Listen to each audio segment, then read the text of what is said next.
We're gonna do a song that you never heard before. The volume.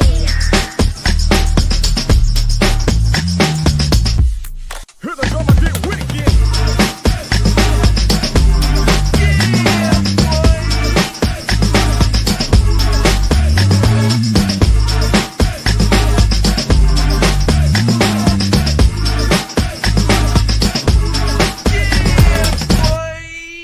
Here we go again. It's Kennedy, my brother from another mother. What's good, bro? Hey, man, it's been a little minute, right? We've had some things here going on. What you been up to, man? Oh, my schedule ain't changed, bro. It's been about the same for me. I know you had some stuff going on though. Yeah, man. I had to go out of town, man, to check on my pops. Got a chance to see my mama. Got a chance to see my little brother. Got a chance to see my aunt, and uncle also there. So all in all, it's one of those things, man, to where my dad was in the hospital, and so it's one of those things where a lot of times you have those unfortunate incidents where they turn into mini family reunions. And so it's unfortunate that you see people on those circumstances and under those terms, but nonetheless, it was still an absolute pleasure getting on out to Louisiana and seeing the folks that I did. I'm hoping to make another trip out there, probably in another week or so. And to be quite honest with you, while I'm going there, and my dad's health is pretty good. I'm also hoping to see some other folks that I didn't get a chance to see the last time around. So yeah, man. All in all, it was pretty cool though, man. Yeah, how's he doing now? Yeah. Yeah, you know what, man? I'm not gonna lie to you, man. When I first went down there, he was down bad. I mean, he was down pretty bad, and now he is back in a he was in ICU at first, or CCU, critical care, and now he's in a long term care space. He's actually about to start doing rehab, and so he is like I'm talking about night and day better compared to how he was when I first went out there 2 weeks ago, versus now though, man. So yeah, Yeah. pretty cool, man. Yeah, so glad he is doing much better. And speaking of dads, Yeah, we need to get right into it, but we'll get into it after the music. let's do it.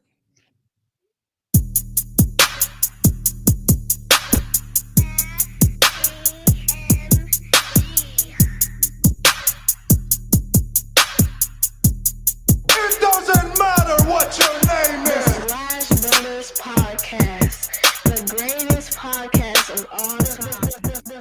The Slash Brothers Podcast, the greatest podcast. If you of all time. smell what the rock.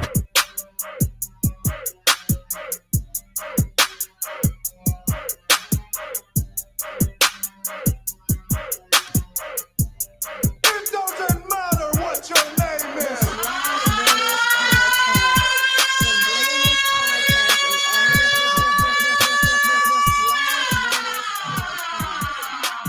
the greatest podcast of all time. Yep.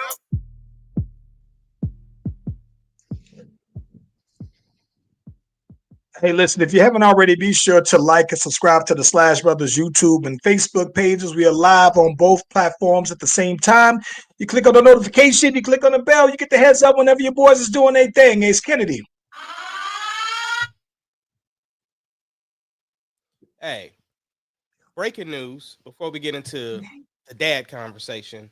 Okay. Russell Wilson signs with the New York Giants. Really? Yeah. Wow. How that must have been hot. I don't even think I got notification of that. Yeah, breaking news. He just signed with them for 1 year deal then. yeah. So yeah, that I'm officially not mad at that, bro. I'm not mad at it either. They signed Jameis Winston as well. So just like a day or so ago, though. I'm not mad at that though, bro. Yeah, that officially puts Pittsburgh on the clock. Well, here's what I think. This is the thing that makes that interesting, right? Is because to me, like I think that people had always assumed that New York, if available, was going to pick up Shador Sanders, right?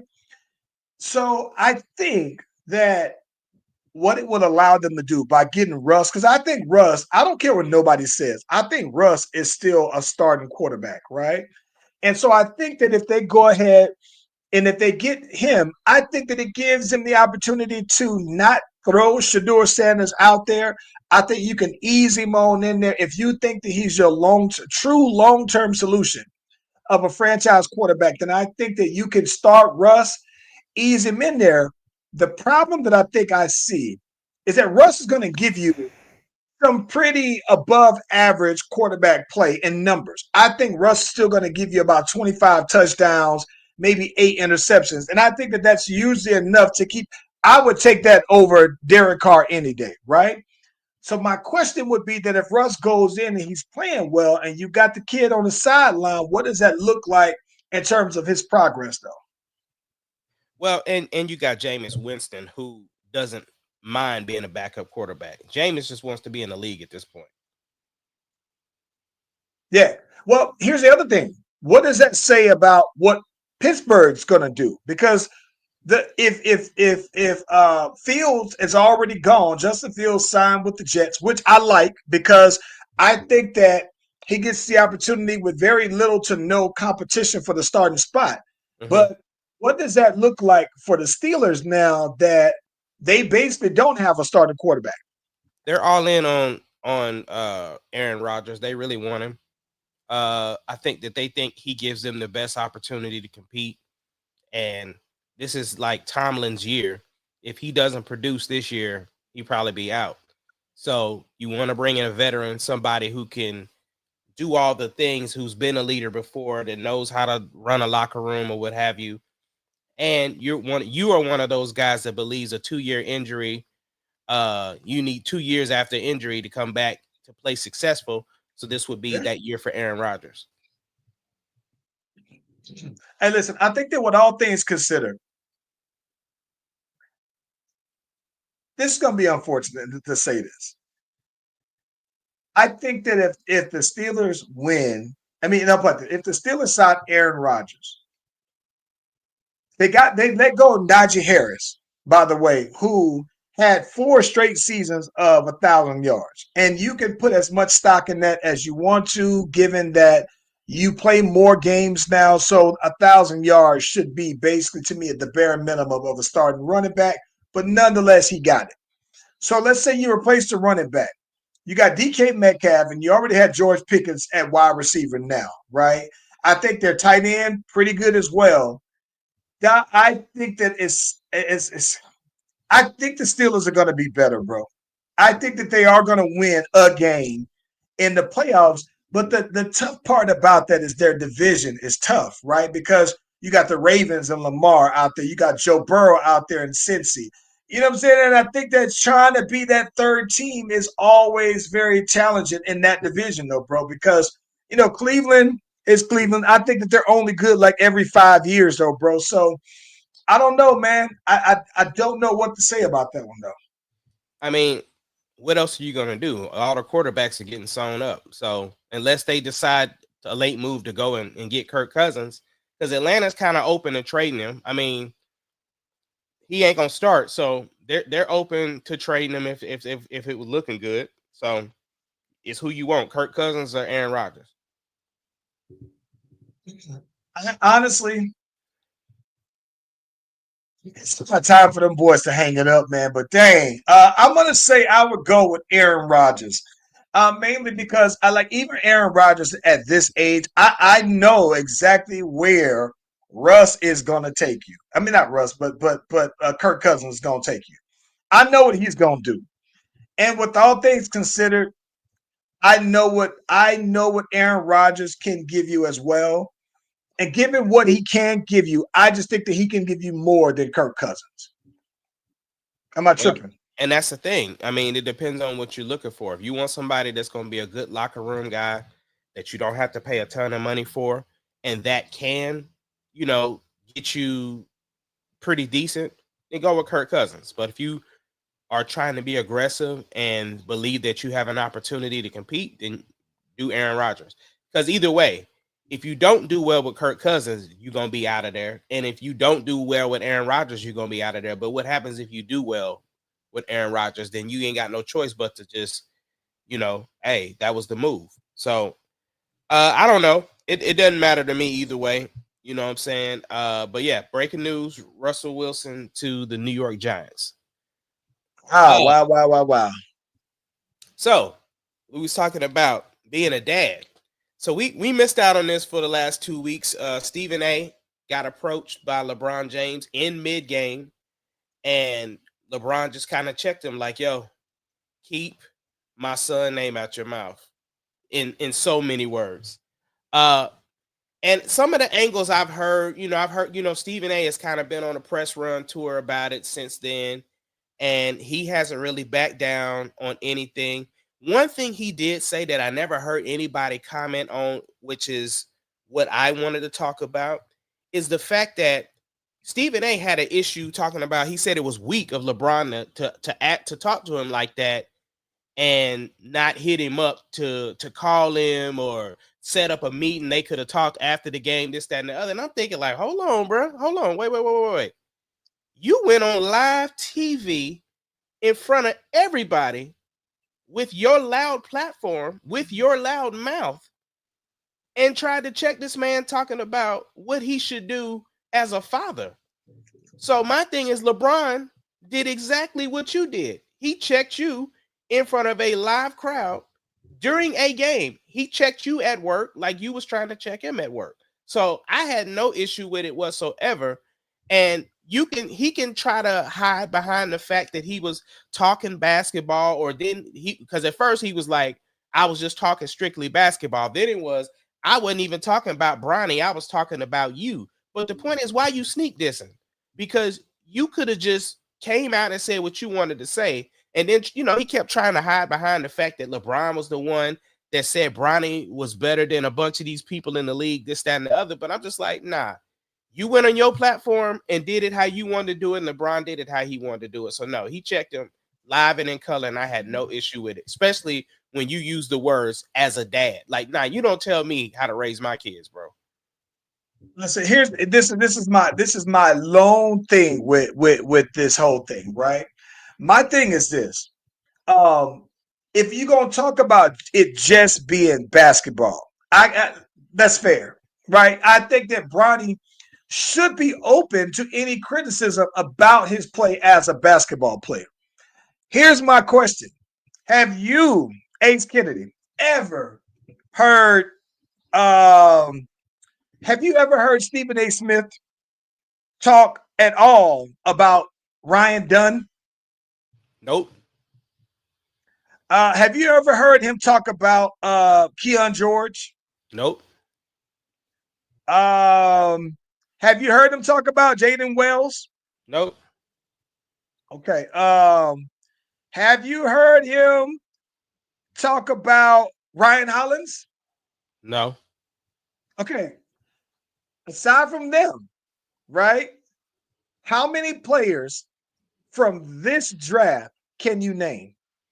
Well, obviously, because I'm an Oklahoma City Thunder fan, I know AJ Mitchell, which should have been talked about because AJ Mitchell played himself into a rotation with OKC until he got hurt. Like he was actually in the rotation. They stopped going after Cam Johnson. Cam Johnson was the name on the board that the Thunder was going to get before the draft, right? Before the trade deadline. And all of a sudden, those trade deadline talks stopped because they wanted to sign AJ Mitchell. So they signed AJ Mitchell because he was like heavily in the rotation, which he was a second round pick. They ain't talked about him at all. And I get it. I get it. That's Bronny, LeBron James' son. So you are gonna it comes with the territory. I get it. Facts. But at the same token, you still didn't keep it all the way basketball. When you sneak this and start talking about what somebody should do as a father, and like for one, that's a touchy subject for LeBron anyway, because his dad wasn't around, so he's doing stuff differently with his own kids. You know what I'm saying? And then LeBron don't really say, he hasn't responded to Skip Bayless. He don't really get into that type of politics and stuff. But you said something, you combined what you really wanted to say and then hid it behind the whole Bronny thing. Like I said, it was sneak dissing to me, bro. It definitely to me was sneak dissing, but I think the thing about it to me, what makes it validating about the sneak dissing is that I've never heard you speak at all about any other rookies this season about their basketball play. And so when it's to me, this is the thing that makes me mad. The thing that really pisses me off though, bro, about people and Bronny, because I think that LeBron James and Bronny James, it's just they're so polarizing, right? Of a father-son duo. But there are realistic people out there who in real life think Bronny just like he doesn't belong in the NBA. And I'm just sitting here thinking, like, bro, if you're telling me that Bronny doesn't belong in the NBA, you need to tell me by what merit, right? Right. Because there's a lot of guys that are in the league that ain't averaging 10 points a game, that ain't averaging 3 points a game, that probably have similar stats to LeBron that have been in the league for years. There are players who have made careers in the NBA that have never averaged more than 5 points a game. But aside from that, if you tell me that Bronny can't play, if you tell me that Bronny, and I hate this word, but when you tell me that Bronny is trash, I need to see you do a left hand layup. I need to see you dribble with your offhand and left hand layup. Whatever if you left handed, I need to see you do right hand layup. But if you're right handed, I need to see you do layup drills. I need to see you shoot a mid-range jump shot. I need to see you shoot a three. Because then that would tell me whatever you base being trash off of, you probably know from personal experience. Let me tell you something that made me mad. I got mad. I got low key mad at my vanilla brother from another mother, Chad. Let me call Chad out. I'm gonna call him to the carpet because I saw my brother Chad put a post out there that said Bronny James. It was something that he reposted, but it's something to the effect of Bronny James is the only player that I've seen that makes me think I can be the NBA player one-on-one, right? And I said, wait a minute.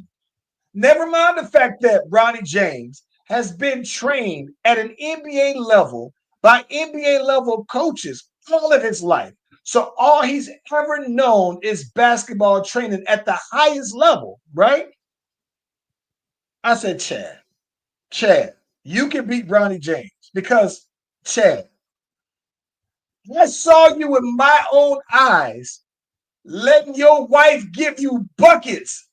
I saw your wife. I got a picture. I said, bro, I got a picture of your wife scoring on you at my house. Right. But you think you can beat Bronny? Really? Really? I said, bro, you're too casual of a fan to say, I saw your wife in person. I think if he played his wife, I think his wife would have beat him at least by 4 points, bro. And it probably wouldn't even been that close, though, bro. Come on, Chad. Stop. Chad, get out my face with this, bro. But here's my thing though. This is the part that gets me, right. Scratch all of that. Forget the whole thing about him having NBA training all of his life. Forget the fact of all the things he's done in the AAU. Forget what he's done in college. Forget the cardiac incident. Forget all of that. What's wrong if LeBron is the face of the league, the best player in the game today? Why does it not make sense that if he has the power to bring his son into the league, that he shouldn't have that opportunity? Now this is my thing. We know nepotism to be alive and well in other industries all over the world with all different other races, but when it comes to us, it's a problem when we want to bring our kids up into something that we are the face of the league for. Like, we don't get that many opportunities like that. You know what I'm saying? Yes, there are opportunities of that, but I'm saying he is the face of the league, and if he wants to bring his son up in there, I'm still okay with that. I don't feel like it's taking away a spot from another person. I got two sons that can ball out, and I wish they could be in the league. But at the same time, I don't feel like Bronny took a spot from Deuce. Yes. You know what I'm saying? If Bronny really takes Tari's spot. But that's what I'm saying. I don't think so. Like, Trey Alexander played with Deuce. Like, they played on the same team in elementary school. They played against each other in high school. And Trey is out there killing it in the G League, doing his thing. I don't care. Listen, I'm gonna tell you this. I'm going to tell you this. I don't even have a problem with Thanasis playing with playing with Giannis. And I don't have a problem if all of the Antetokounmpo brothers played on the same team, all to keep Giannis there. Here's the reason why I'm saying that. Because the reason why I'm saying that is that if you're telling me, right, that Thanasis really is just like I said, I don't use trash often. Not when it comes to NBA players. I just don't like for me to call an NBA player a trash, knowing the probabilities of getting there and how good you really have to be just to make it. So few people in the world can. And you tell me that he's trash? Like, come on, bro. No, he's not. Maybe he's not Giannis, but there's no way that somebody can say, you know what? He's so trash that we can't even put him on the team. We can't even see him. No, no, no. So I'm not even mad at that. But I think that the problem is that where I think that it's different is that there's nepotism, right? But then I think that people look at the actual athletes in terms of nepotism. People have never seen nepotism when it came to a position that really has to do with talent, athleticism, right? It's like, like when we think about Jerry Jones, and right, I think that it's running the Cowboys as a family business to them. So there's no reason why you wouldn't think that anybody who's a Jones who wants a job, there's no reason why they would go and work for the New Orleans Saints. There's no reason why if you're a Cowboy, if you're a Jones, that you would go and work for the Redskins, right, or the Commanders, right? But I think that my thing is this: that's something that you can teach someone, right? You can teach someone how to be a scout. These are the things that we look for, right? When it comes to being a general man, all these other positions, you can bring somebody from the family in the field and teach them, right? But I think that people feel some kind of way that in the NBA, when the probabilities of making the league are so few, such a fine percentage of the world in history who's made it to the NBA, that's the problem that people have, that they think that Bronny really doesn't have the talent or athleticism to make it in a league where so few people have. And that's the part that I personally disagree with, right? It's like, I understand that people might have a problem with nepotism. I get it. I'm of the belief that Bronny is plenty good enough to be in the NBA. Now, are there some guys in the G League who also should be in the league or could be? Sure, I'm sure there are. But I'm just saying that you can make the case for them the same way that I would make the case for Bronny, bro. No, I get that, and like I said, I definitely think he's where he's supposed to be. And the thing is, he's played in a couple of games, a handful of games all season, as far as excuse me, actually playing, which a lot of the other G League players do. You know what I'm saying? Trash can minutes or people hurt. That's when he's really. It ain't like he's just out there like Dalton Connect. You know what I'm saying? Out there just playing. So I'm cool with it, bro. I mean, even outside of that, though, man. I mean, he's a rookie on he is a rookie on a contending team, right? If you look at any other rookie, there's only maybe 2 or 3 rookies in the entire NBA that are getting significant or meaningful minutes on contending teams. That's just how it works, though, bro. Like, if you are a contender and you absolutely need rookie minutes, then something's wrong with your team, right? So it's like those are like extras, like icing on the cake when you got a rookie who can contribute right away to a team that has championship aspirations, though, bro. But get out my face with that. Bronny is plenty good enough to be in the league, though, bro. Yeah. Hey, bro, real quick, because I know we got a bunch of stuff to talk about, but I got to bring this up because we ain't even think about it. You been keeping up with Raw? I've been trying to, bro. I keep up with it from afar in that I haven't watched all of the matches, but I do follow WWE on the socials. Okay. And so I kind of got an idea of what's been going on. I wanted to watch Raw yesterday, but I missed it. I don't care about the matches. I'm looking for this the road to WrestleMania, so I'm looking at the build up for the matches, right? Sure. So they're on their overseas tour right now, and so they're really trying to set up for why certain people are fighting certain people. Cena and and Cody finally got the opportunity to go back and forth. And we got to find out Cena's motivations for everything. And it's weird because we've only known Cena to be a baby face or a good guy, and now we're seeing him as a heel. And he actually, his reasoning is pretty simple but effective. You know what I'm saying? Do you think it's a good build?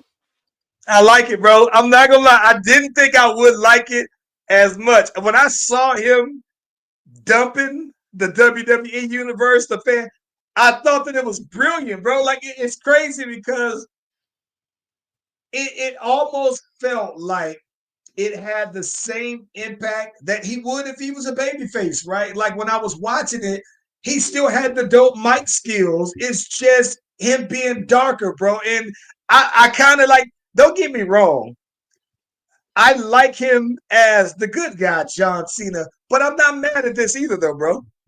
I mean, it's for me. I'm just waiting for them to let him dump on Cody. They haven't let him do it yet.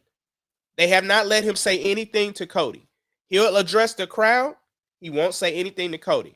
And Cody is saying everything he want to say. I'm waiting for them to have the verbal back and forth. That's where I think it's going to get really interesting. Because he tried to son him. He tried to call him kid. And Cody clapped back real quick and he just, fell back. But I'm waiting for the real back and forth. Yeah, no. You know what? I'm gonna be honest with you. Just as much as I'm waiting to see that, I am waiting. I'm honestly waiting to see what they're gonna do at WrestleMania with Jey Uso, bro. Like I really want to know if they really are gonna ride, because this is the thing about it.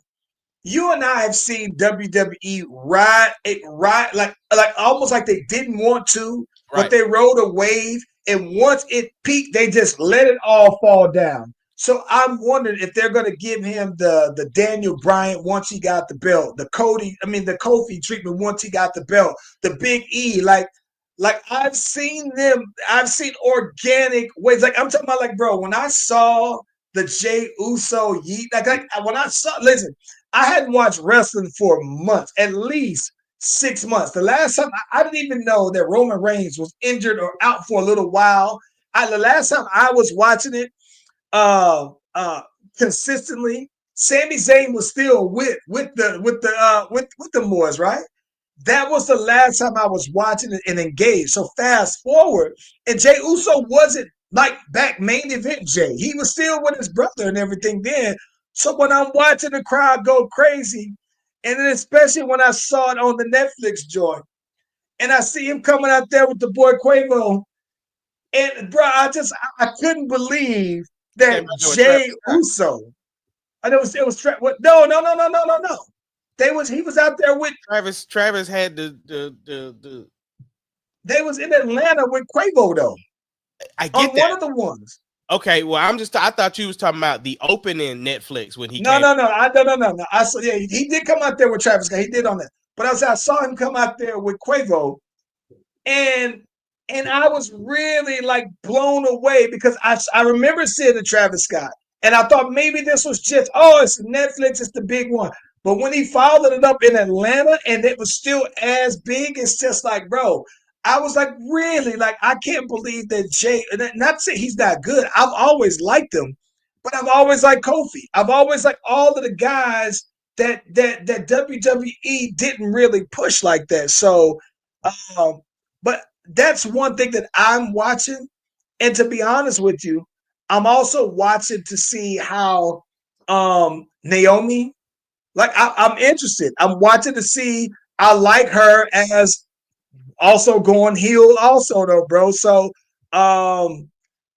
it's just, and I like, yeah, it's interesting because like there are certain things that I'm particularly interested in and stuff that I just could care less about. So that's the reason why I haven't been like actively watching, because it's like I kind of only want to watch to keep up with the certain people that I'm interested in. When back in the day, I was locked into the whole universe, right? And I wanted to see everything. Now it's just like, it's so hit or miss that I don't really care to watch everything though. See, I'm definitely into the Roman Reigns, CM Punk, and Seth match too, because they actually got a reason to fight. They actually got a reason to fight. They set that up a while back. You know, Triple What's H. that? Fill me in on that. Fill me in on that. Okay, so they had to do the Survivor Series, and the Bloodline was down a man, but they were about to fight the new Bloodline, right, with Solo Sikoa and all them. And so Paul Heyman was like, "Yo, I got a guy. You might not like it, but I got a guy." It was CM Punk. So CM Punk came. They won. They won the Survivor Series, but he was like, "Look, Paul Heyman, you owe me a favor, right?" Him and Roman kind of had it going back and forth to all night, whatever. But they won. They shook hands, dapped it up, cool. Seth Rollins had an issue because he was like, "Bro, when you left WWE, you act like you couldn't talk to nobody from here no more. And you was like my mentor, right? You can't text back, nothing." And storyline wise, CM Punk brought the Shield up from NXT, right? Or OVW back then, or whatever it was. It was his idea to bring them up to the Shield. So he brought them in the business. So now CM Punk is basically throwing Roman Reigns in the Royal Rumble, got thrown out by CM Punk. So he was like, "Yo, you cost me the title, right?" And so then when they had the elimination chamber, Roman Reigns, I mean, it was a Madison Square Garden. It was here on Raw, right? They had the cage match. It was Seth Rollins and CM Punk. Well, Seth Rollins was about to win, and Roman Reigns came in there and threw him out and beat up both of them. So CM Punk is like, "Listen, neither one of y'all have ever beat me without the other person, right?" And then it was like, y'all sit up here, got this blood feud because y'all never coexisted, blah, blah, blah. And I'm the one that brought both of y'all in. So I'm going to be the one that, because y'all making it personal, and this is business for me. Like, y'all are in my way to get to where I'm trying to go. So I'm whooping both of y'all because neither one of y'all can beat me one-on-one. Like, it's never happened. So they got that. Plus, he's like, and maybe you starting to realize that your wise man ain't really just your wise man. Because again, CM Punk is a Walrus guy. You know what I'm saying? That's his boy. So that little storyline's going on. And in real life, you know, CM Punk doesn't like Seth Rollins. Seth Rollins don't like him, but they work together. Like they know how to, you know, do whatever for work. Same with Scott the Psychopath. He don't like him in real life either. But again, they money when they do stuff together. So yeah, I'm interested in that one as well. Listen, I was low-key mad that Roman Reigns is out there in the new Jordan 4s, out there just wrestling and out there saying, he got my new bucket list shoe on, and he out there just dogging them out though, bro. Say, man, if you don't sit down somewhere though, man, I was blown away. I was like, yo, is he out there fighting in the joint too? Man, listen. Yeah, crazy. He be getting all the customs, bro. Yeah, I'm just saying, like, bro, you gonna be out here completely disrespecting the kicks like that. Yeah, man. You out here super punching, you out here jumping around. Like, listen, don't get me wrong. When I get my shoes, I wear mine, right? I don't got none anymore anyway that's locked up in the case somewhere. Now I'm wearing everything. But you gonna be out here just, listen, I ain't hooping in them though, right? I ain't washing a car in them though, bro. Like, I said, nah, Roman Reigns, you disrespected my grail, bro. But I do want to go back and rewatch it. One thing that I'm completely lost on is SmackDown. Like, I'm completely gone on what's been going on there. You're not lost on SmackDown, because the stuff with Bianca Belair and Trinity, that's all SmackDown. Cody Rhodes, that's SmackDown. Cody Rhodes is the champion on SmackDown. So you again, this is the road to WrestleMania. So it's kind of blended shows right now. Everything is just setting up storyline. You just might not see Roman Reigns on Monday Night Raw because again, he's on SmackDown, and CM Punk is a Raw guy. So it's all interweaving at this point because of WrestleMania. Because honestly, the match you talking about, the Jey Uso match, is the Raw match. That's not even a SmackDown match. So Cena and Cody, that's a SmackDown thing. Yeah. It's funny though that Jey Uso and your boy is everything that I love versus everything that I hate. Yeah. It's like I hate the kind of wrestlers, but Jey Uso's the kind of wrestler I like versus the kind of wrestler that I don't particularly like. And the crazy part is the other organic build that they let fall completely off was LA Knight. LA Knight was scorching hot, and when they finally put a belt on him, they were over it because it was like you teased us so much that you didn't ever push him over, and when they did, and they gave him like the IC belt. It wasn't even like the World Heavyweight Championship, so it was like they did that with Austin Theory also. Yeah, but Austin Theory never really. He wasn't. He was supposed to be the guy. He won Money in the Bank and everything, bro. No. That was the company pushing him, not the crowd organically wanting him. Different. Well, yeah, that's true. That's true. So I'm talking about because they tried to force feed a Scottish psychopath before he got rehired. So I hated him before. When they tried to force feed us Roman Reigns, until he came back as the OTC, nobody was rocking with Roman like that. Until he turned heel and got his new teeth, nobody was rocking with him like that. Well, okay, but I take that. Okay, maybe in terms of the WWE universe, I always liked Roman Reigns. Now that I think about that, I always did. We did, but I'm talking about yeah. Trying to force Roman, like when they broke the Shield up, and they was like, "Nah, put the jetpack on Roman," and they was trying to make him be the baby face. Nobody wanted that. Nobody wanted that. I just thought about something. What's up? Do you know why? I just thought about why they never pushed Dean Ambrose. Why? They didn't push him because he was going bald, bro. That's what it was. Oh, Seth Rollins, head full of hair. Roman Reigns, head full of hair. Dean Ambrose, head full of thinning hair. He looked like a white Trae Young head, bro. And it was thinning every month. It was getting thinner and thinner. And I think that it's like WWE, you got to be completely bald or nothing. You and listen, especially a white guy, you ain't gonna be a white guy on WWE with a fade. Like I never seen that. You could correct me if I'm wrong. How many white champions have you seen on WWE? Kurt Angle eventually cut his hair bald, and that's when he leveled up on there. But how many white champions have you seen on WWE with like a low Caesar or a low cut? They all got long hair or bald, one of the two. Nah, right. But either I just thought they didn't want him to be champion because he want to bleed too much. Well, that could be it though. But I'm talking about in terms of just the look. I think the WWE, part of them having a blueprint in terms of marketability, right?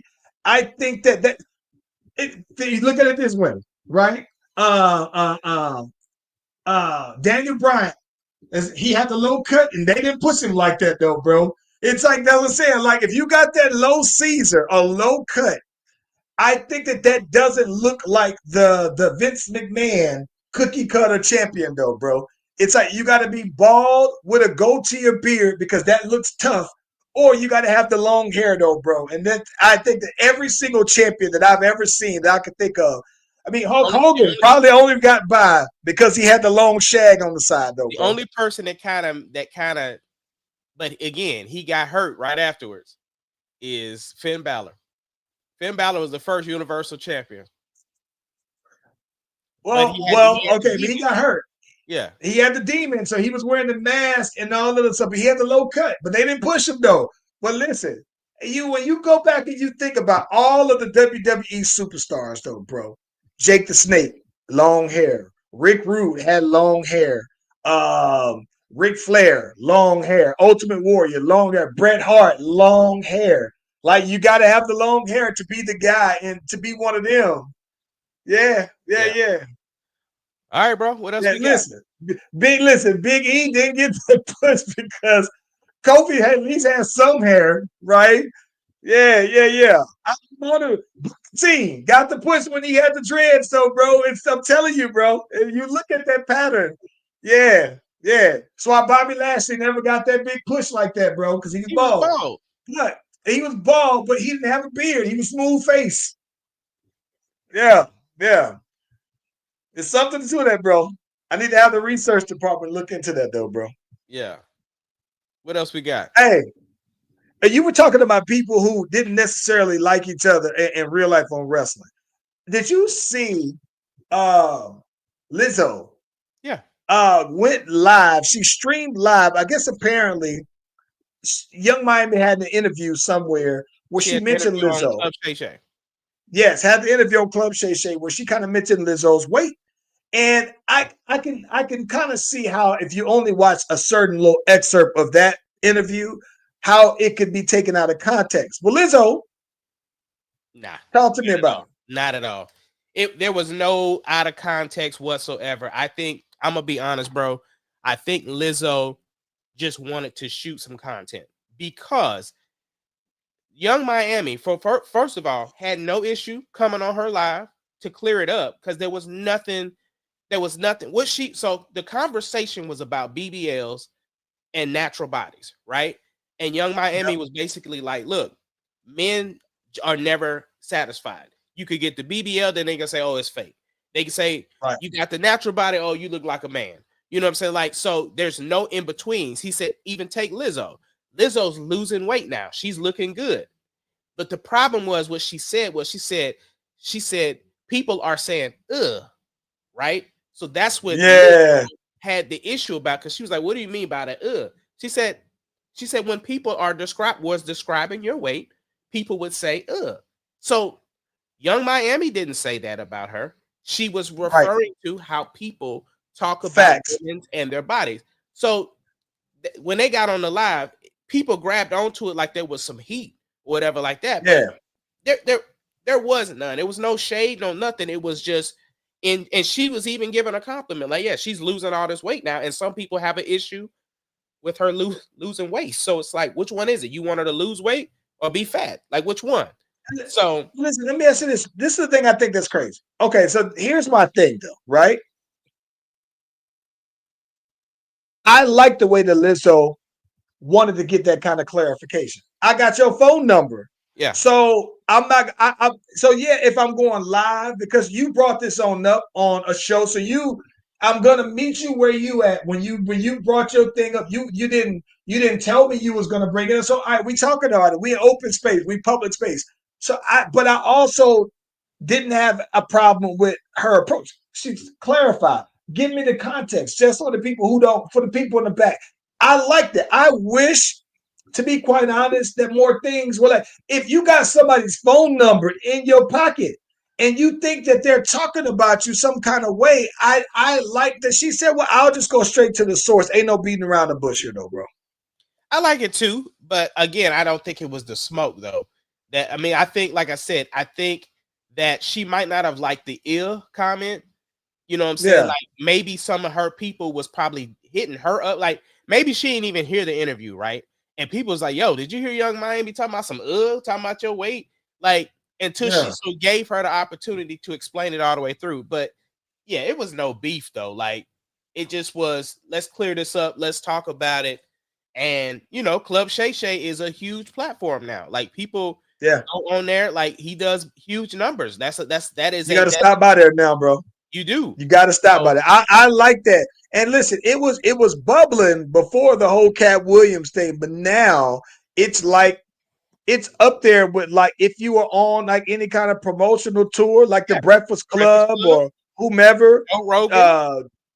Joe, yeah, you got to stop by there though, bro. I think that's dope for him though, man. So, but I do like that, you know, Lizzo's like, hey, you know what? If we gonna talk about it, I'm gonna do it on my platform then. And so it's like you get the content that you were looking for. We get everybody. It's a win-win for everybody though, bro. So now, did you see that he had? Did you see that he had Andrew Schultz on there? I saw it, but I didn't really dive into it though. Okay, yeah. Well, he addressed some of the Yeah. stuff that a lot of black people had issues about, like with him on the podcast with the two dudes. I'm just saying, a lot of people who have misunderstandings about Andrew Schultz, that's a place to go and listen to him have the conversation with somebody who felt some of the same ways black people felt about Andrew Yeah. Schultz. So Yeah. it was an interesting one. But yo, football beef. Yeah. Tell me about it. So this is interesting, bro, because we talk about Club Shay Shay. Yeah. So I think that one of the things that was interesting is that Shannon Sharp will always go and instead die on whatever hill necessary. That Deion Sanders is the greatest DB of all time, and to him, it's like him and it's not even close. And I think that what's interesting is that he went on the late night joint with Ocho. Yeah. And I listen. I am of the same belief of Shannon Sharp when it comes to that's one thing that I think that I agree with him wholeheartedly on is where Deion Sanders is. And to me, bro, it's like it's Deion and it's like the next whoever's number two, whoever you want to say is number two. It's a far down number two, though, right? And so Asante Samuels is like, hey man, listen, I got numbers on over here. I got these stats on over here that tells me I got a case to say why I'm better than Deion, right? Like where I'm from, like this is a conversation. We don't just back down to what everybody else is saying. This is my claim. And I think that he's basically saying is that, hey, statistically speaking, he said if you look at any 5 of my seasons, I got a stretch from this period to this period. I would be willing to put that against Deion's whole career, statistically speaking, as far as why I think that I have a better case. To say that not that Deion, that no one can be better than Deion, because at this point, this play that I had was better than Deion's, bro. And listen, I'm going to be honest with you. I'm not mad at him for saying that, bro. I'm not mad at him for saying that. I just don't agree with him. But I'm not mad at him for saying that, bro.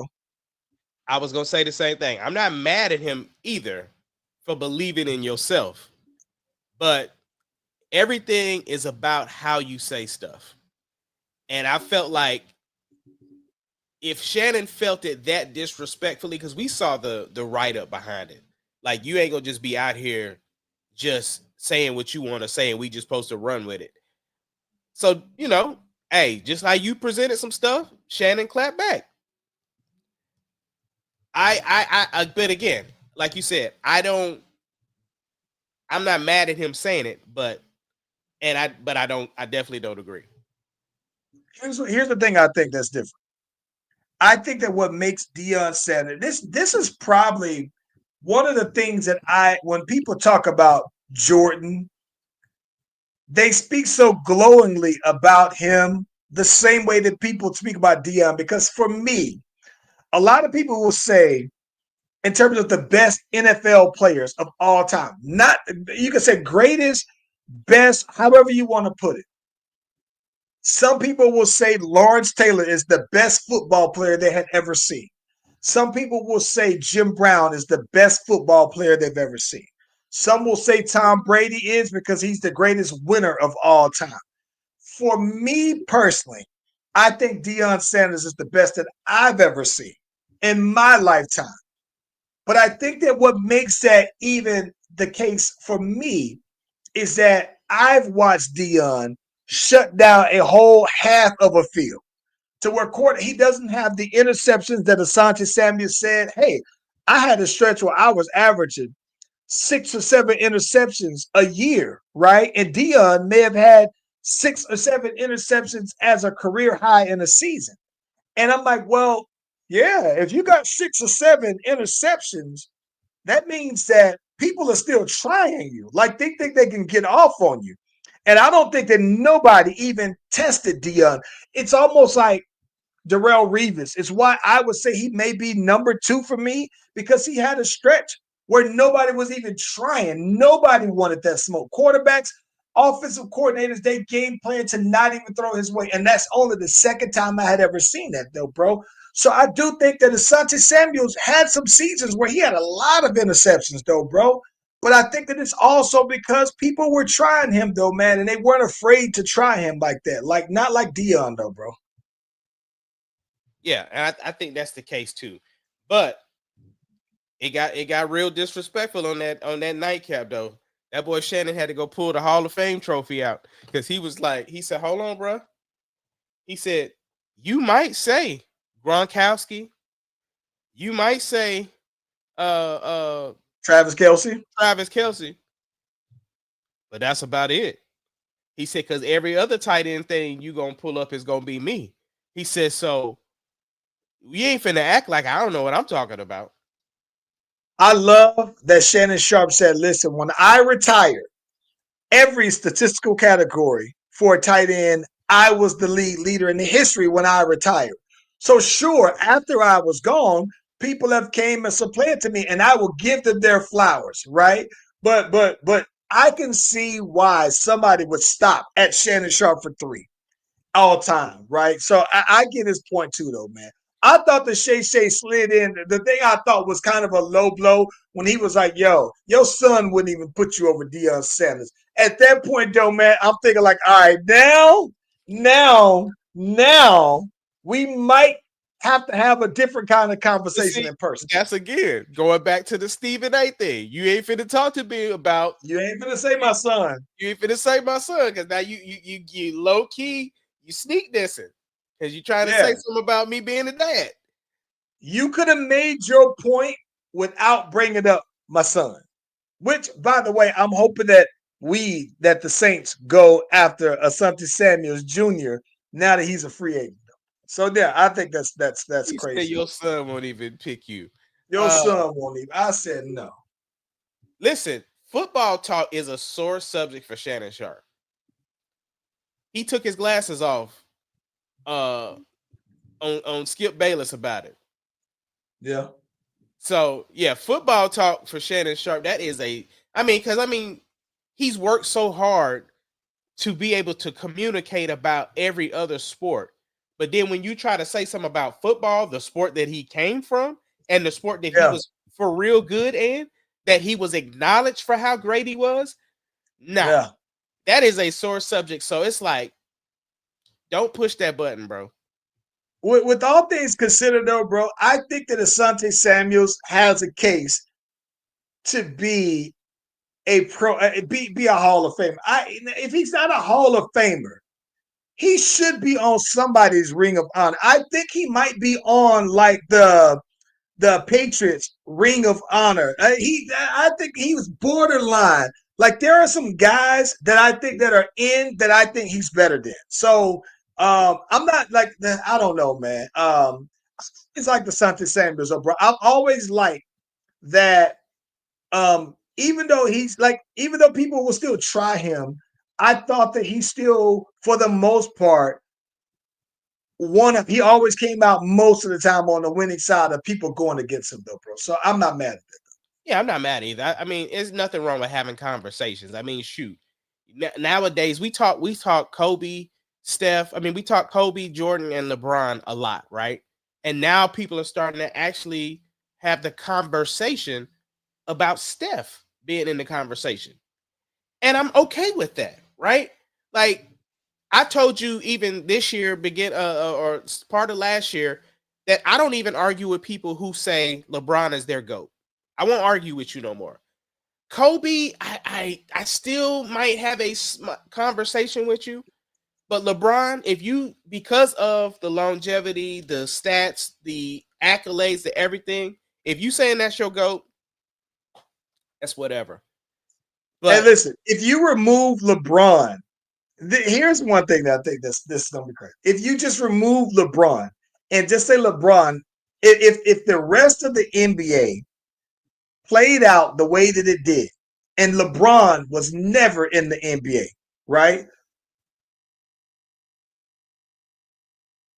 Do you think more people might say Steph was better than Kobe, greater than Kobe? I don't think people would thought that Steph was greater than Kobe. Because the thing is, the reason why we don't give Kobe the edge of Jordan is because Kobe to me is a carbon copy of Jordan. So if he's the carbon copy of Jordan, then it's Jordan. I don't have a problem with people that saying Kobe is number 2. And so if you're saying that he is that close to greatness, then I can see why people wouldn't put Steph over Kobe. Here's my thing. What I believe is this is the thing I think. The only case that I can make for I wouldn't put Steph over Kobe. But to me, the only acceptable argument that I would even entertain listening to goes back to your point of I've seen a better version of Kobe. It was Jordan. And to me, Steph was one of one. He was the original. There is not another. There are some people who do some Steph-like things, but I think that there were people who were great shooters before Steph came along, right? There were great players. There was Dr. J's before Jordan, right? I think that Jordan is truly a one of one. And I think that there are only maybe 10 one of one players in the entire history of the NBA. Now, I have Steph in my top 5. I do. I have him in my top 5. And the other thing is that when it comes to looking at the stats of stuff, some stuff is eye test, right? You just haven't seen, like, who's the person that chose Steph over Monte Ellis? They need an award. Whoever saw that. So listen, I think that nobody saw that. And listen, I don't think that I don't care. I was here Skip Bayless say, "Oh, I thought that Steph should have been the number 1 pick in that draft over." I think he was in the draft with Blake Griffin. There's no way that anybody can tell me that they saw Steph being this, because physically there's no way that you could have told that. The other side to that is this: Monte Ellis was cold. And when I say cold, Monte Ellis, people forget that Monte Ellis went to the league out of high school, right? And Monte Ellis, I don't think he ever made the All-Star, but he was borderline All-Star, had a great NBA career. And so I don't know that anybody could tell me that they saw Steph being this, though. I just wouldn't believe I'm not talking it. about that. I'm talking about when Golden State had the choice of And they had the transition. They had to transition, and it was either get rid of Steph, who was injury prone, or Monte Ellis, and they chose to keep Steph. Who was that guy? I get, and I think that was Mark Jackson then. Okay. Right? That was Mark Jackson. But this is the thing, though, bro, because even then, Steph wasn't even like the top 3 player on the team, because on that team you had Monte Ellis, you had Baron Davis on that team, you had some guys. I think David Lee was still on that team. Like, you had some guys that were more proven than Steph. I mean, it was just like you said, he was injury prone, but he was a shooter, but he was injury prone early, and usually it's like if you're injured early, then typically you're going to be injured often. But you do have time to where it's like, well, you were injured early on. And even now, Steph ankles have always been one of those, things, though, bro. So I don't know, man.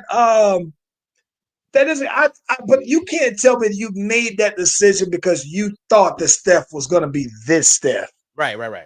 But yeah, you couldn't tell if you tell me that you just thought that it was possible. He's one of one. And like I said, there are only maybe like 10 guys in the history of the NBA where they were truly one of one. And it could be because the skill was so heavy. Like, one of ones to me are like LeBron's, KD's, Jordan's, Steph, Dennis Rodman, Wilt, Kareem, Magic. That might be my list of one of ones, though, bro. You ain't Of put Shaq people in there? who Shaq? and Shaq. There we go, Shaq. Truly one of ones where there's never anybody like them that you can say that there was a better there could be a better version of it. Right, right. Yeah, Yeah, man. yeah. Did you fill out any brackets? Let me keep it a stack with you, bro. I have not been watching college basketball this season. I like this. It's weird because last year, the last couple of years, I remember watching more college basketball than NBA. And what's wild is that I was watching because there were a couple of guys who I followed in high school that I just wanted to see how they were doing. And I've been keeping up with that, but I haven't really been watching. So I didn't fill out a bracket. My only thought is this. I only have been following loosely enough to know that I believe that I always thought that a team from the SEC was going to win a national championship. And I think there are probably still in the Sweet 16, like 6 teams from the SEC. And I still believe that somebody from the SEC, like Alabama, like an Auburn, somebody like that, I think would win, though, bro. Yo, how you feel about two things from college, and then I'll get you out on that. One, Texas fired their coach. What was your thoughts? Got the Xavier coach. I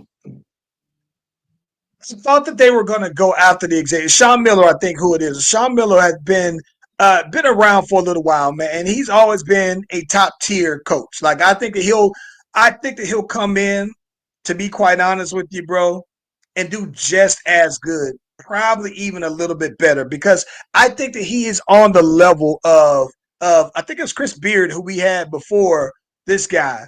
That we have. He's on that level. I think that he's up there like that. I don't think that, like, don't get me wrong. I don't think they're downgrading on coaching at all, right? I do wish they would have gave him more time. But I think that they're looking around at the SEC, and literally overnight you're seeing where the SEC now is truly becoming a basketball conference. And if they felt like that, they just thought that he wasn't going to get it done, and they saw enough in 3 seasons, I'm not that mad about it, because they could have done worse, right? And I think that them getting an experience, been there, tried and true coach, I think that I'm not mad at it. I don't like it, but I'm not mad at it either. Yeah. And the last thing that I was talking about, unfortunately, your girl Juju tore the ACL out for the year. Yeah. What you feel about that?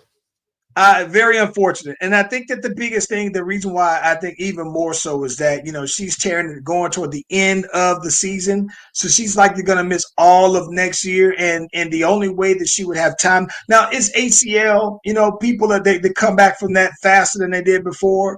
I would think that on the side of optimism that maybe she could be back in time for March Madness next year. But it's unfortunate that she's going to miss an entire calendar school year. It's unfortunate. I like, though, bro, when it comes. This was funny.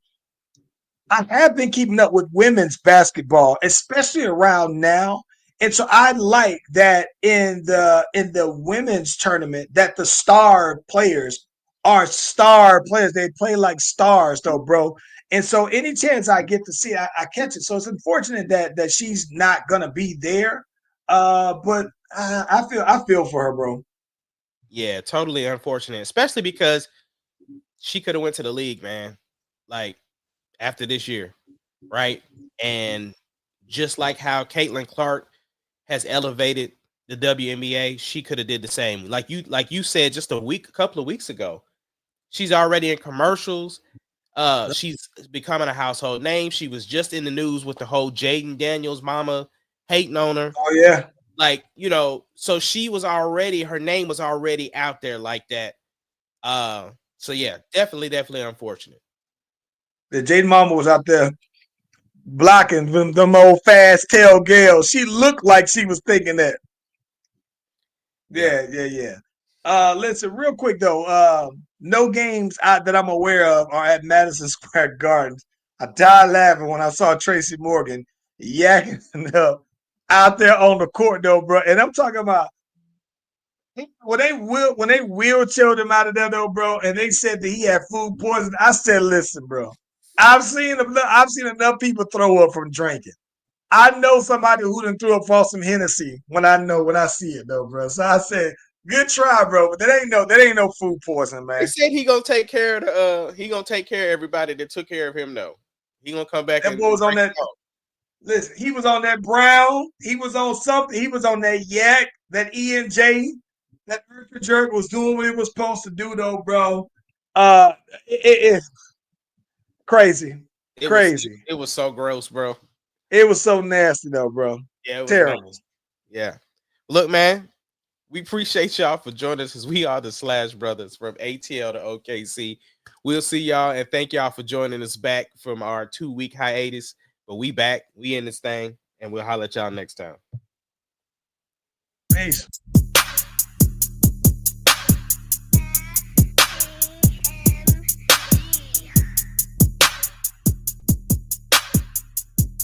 It doesn't matter what your name is. Slash Brothers Podcast, the greatest podcast of all time. The Slash Brothers Podcast, the greatest podcast. Can you dig it, of all time. sucker?